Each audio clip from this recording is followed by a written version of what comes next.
Hi guys, welcome back to another episode of Table Talk with TEDx, a little opportunity for you guys to get to know our speakers a little more beyond our advertising, a lot of our promotions. And today we have, please feel free to introduce yourself. Tasha Jackson. And what do you do exactly? What do you I am a psychotherapist. Nice. And up in the Bay Area. Oh, yeah. See. Awesome. We're glad to have you here today. Thank you for for joining having me. us. Of course. It's an honor. So the name of the game is that we'll be asking you a couple questions, and then we'll just try to get a little more detail about your inspiration of work and all that good stuff. Bring it. Up until then. Awesome. All right. So first question, let's start off. What motivated you to sign up for TEDxCSULB? I feel like there was a professor here who saw my tweets online and he's like, have you thought about TEDx? Oh. I'm like, I don't know about that. And he kept on going, you've got some interesting stuff to say. I'm like, it's just run of the mill, and then he was really got behind me and became a cheerleader. Right. And he spoke last year at the TEDx, Jose Rodriguez. Oh. And I was like, well, the submissions were already filled out. Like I was finding every excuse in the book. And he suddenly emailed me, look, they extended the submissions. I'm like, okay. And then in my head, I'm like, if it's not long and it's not rigorous, I'll try. Yeah. And so the writing was pretty simple. And then I just whipped up a video and I'm like, okay. And then it took a little while to get the response. I was like, oh, I just got ghosted. Yeah. Because I didn't think I got it. I'm like, great. So I just went through all this and I got ghosted by TEDx. No. I was like, okay. Our apologies there. It went from 16 to 75 applicants. Oh, so I was like, we didn't crazy. expect that number either. So it did a little time to sift through voting process. I didn't mean it as an insult. But No. Yeah, I was just like, want to give you a little more background of how we went about it. Like, definitely, we did our best to not ghost. So that was all for it. That was my insecurity. Yeah. I was like, I know, I would get frantic too. I was just like, well, I don't know what's going on, like all that good stuff.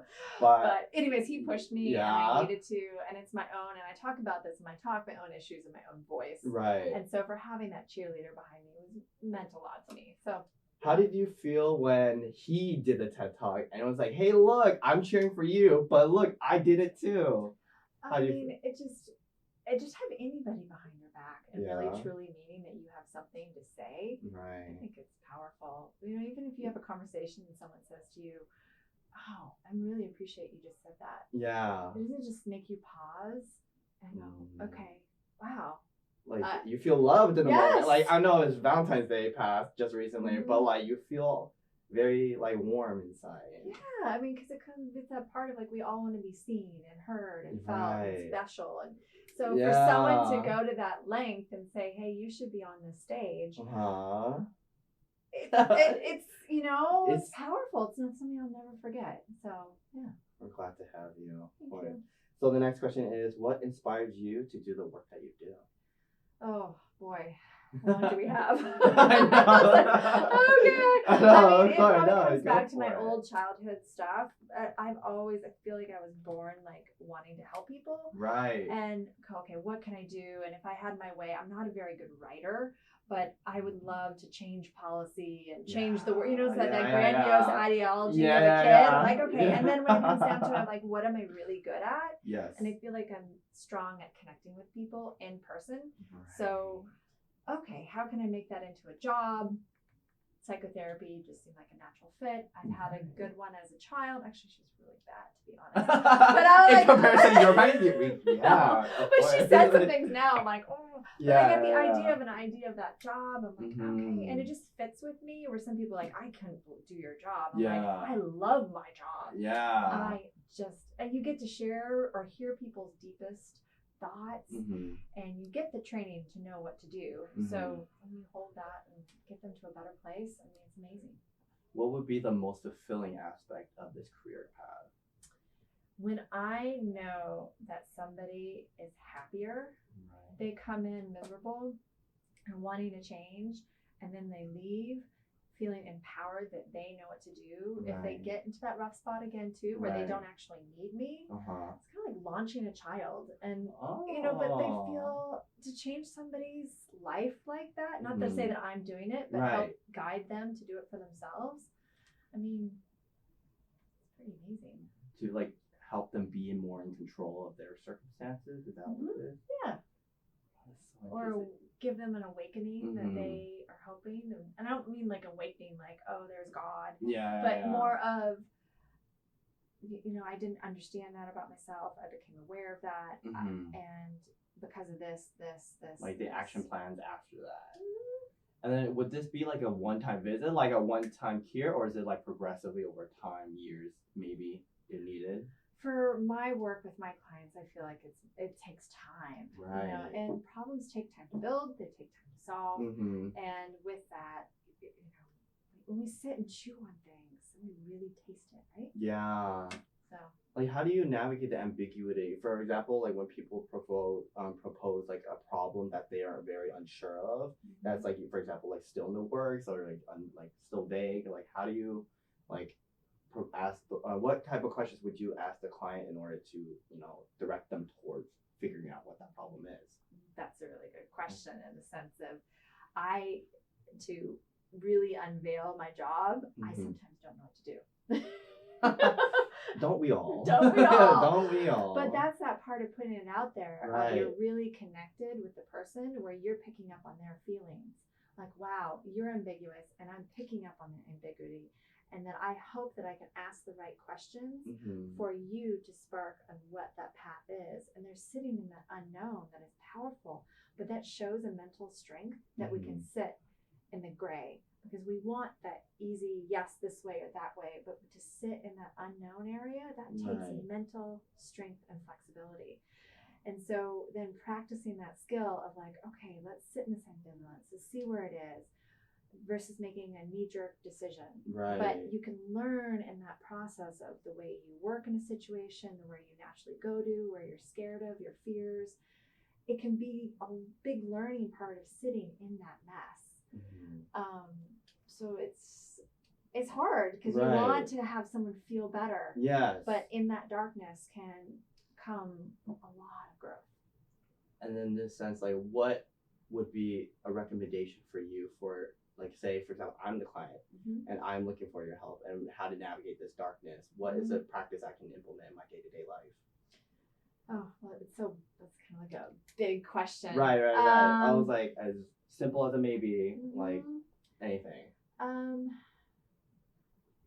I think, I know this sounds sort of like I'm not answering the question. No, yeah. But it would be first just being an observer of your life. Right. Of what does your body feel like in these moments? Where do you get activated?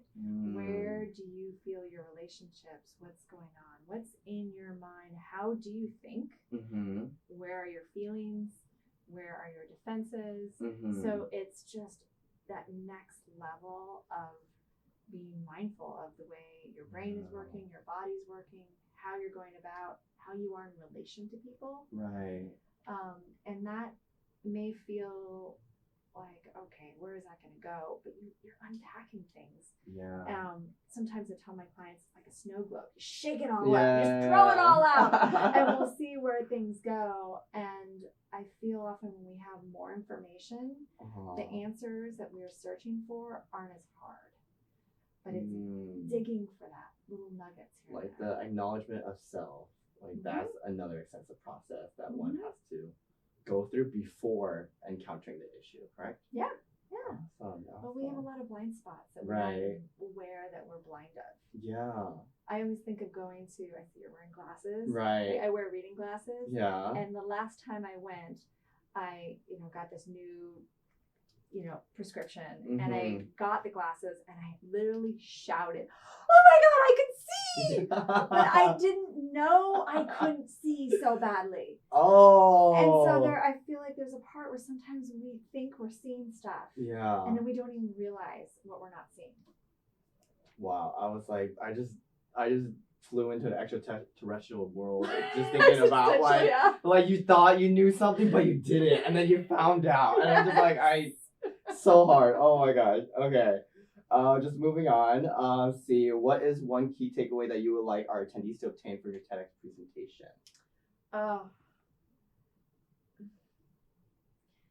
Compassion is the first word that comes to mind.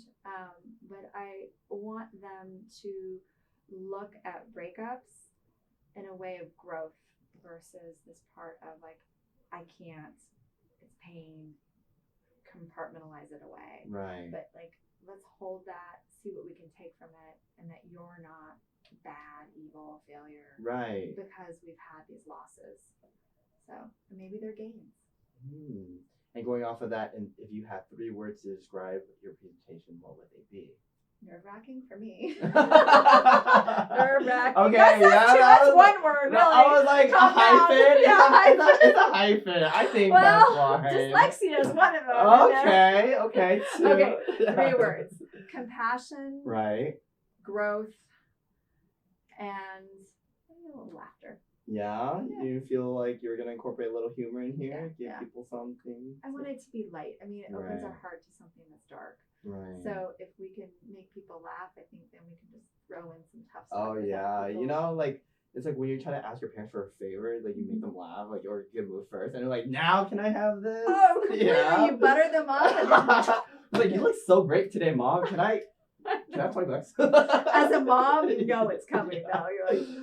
That was like very analytical, you know? Yes. Oh my god, awesome. So, see, one last question. This is off the books. No. See, what is your favorite thing to do? My favorite thing to do? In your pastime, like outside of work. Outside of work, I love to surf. Yeah? Yes. If I could just, it'd be work and like snuggle with my kids. Okay. Those are my 2 favorite things. Yeah. If it was my perfect day, my kids would come in and snuggle with me. I'd have a cup of coffee. I'd go out surfing and then like come out and hang out with my friends with good food. At a beach house? And I'm thinking, like, what's the location? It doesn't really matter. It's just anywhere? Kids surfing, maybe some good food and wine. Right. I was like, do you have a collection of surfboards in your house? No, I wish I did. I was just like, people are just like, oh, one's for this condition, the low tides, the high tides, like the nasty wind, the high wind. You know? Yeah, I like to think I'm that good, but yeah. I'm not. No. I like the long, I'm a long boarder, so it's a big long board. Oh, like the really expensive one? Yeah, like the big long and then like the short waves. Yeah, so I just like to ride. It's just a peaceful thing. No, I'm not out there doing the short boards. Like it, like was it the surf off or something? Like doing the nasty tricks and all that? I was like, I would pay to see that. Yeah. TEDx speaker, surf competition. Like I am the one who wants to, I want to have a coffee out there, like a built-in coffee holder. Oh, with my surfboard. Yeah. Just like, imagine like the surfboard that just like sprouts out coffee, like compartment. I think every surfer also dreams of having somebody come out with tacos. Oh, and that's everyone needs a snack, right? Yeah, but you don't want to come in. When you're surfing, you do not want to come in. That's true. Oh my gosh. All right. That's it for the interview. See, any last comments, plugs? Where can people find you? They can find me at Twitter, Tasha Jack's tweet. Tasha Jack tweet? I'm trying to get off social media. Right, no. But I was like, after at the TEDx conference, please. Yes. My website is a great resource for anybody. TashaJackson.com. Nice. And I've read a ton. I put all the resources up there for whatever might be going on with you psychologically. And I also came out with a book this last fall called, and don't say this fast, Master Dater. And let that sink in. I'm like... It's to help with modern day dating. Nice. And finding relationships and keeping them. So it's fun, it's humorous, it's lighthearted. It's a quick read. Can I buy it off of Amazon, Barnes & Noble? You can buy it off Amazon and on Audible. So it seems to be doing well on Audible. So right. Yeah. Awesome. It's like that drive podcast you hear, like how to think about your dating life as you drive to work or you drive to your Valentine's Day date. Oh, it's perfect. I wanted something that people would. I buy self-help books and they sit on my table next to my bed. Right. And it's like, I hope to read them, that I never get to. Yeah. Every scholar, every student, every person with a bookshelf. Yes. So I wanted to create something where someone would want to read it. Right. And so, or you could just do a quick read. Yeah. So that's what it is. Nice. Awesome. Glad to hear it. Well, thank you so much, Tasha, for joining us today.